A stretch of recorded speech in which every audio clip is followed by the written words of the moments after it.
Well, Finn tried and Dermot after, and each one of them the same, lying on their back until the goat hopped down from the table and put a hoof on their chests.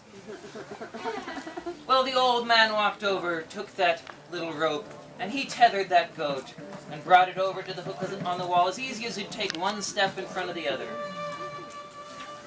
Well, Finn looked at Dermot, and Dermot looked at Conan, and Conan looked at Finn, and their pride surely had been swallowed then.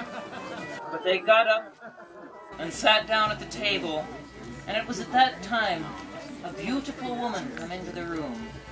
Very, very beautiful.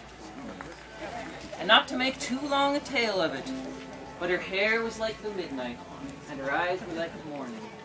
And not to make too long a tale of it, but they were all stricken madly with love for her in that moment.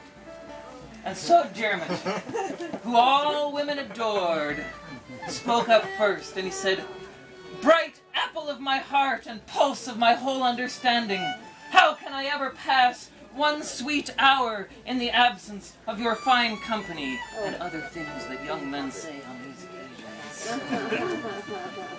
But she spun on her heels then, and with an angry flash of her eye, she said, "Surely once I was once yours, and it's little enough you cared for me then, while I was yours, until I was gone." And she left the room. Well, Finn looked at Dermot, and Dermot looked at Conan, and Conan looked at Finn, and it's little enough sleep they got that night, for sheer curiosity. And in the morning, when they made their leave, Finn turned around to thank the old man for his generosity, and he said, "But one question has been plaguing me all this night. Why was it that you could tether that goat that none of us could lay a hand upon?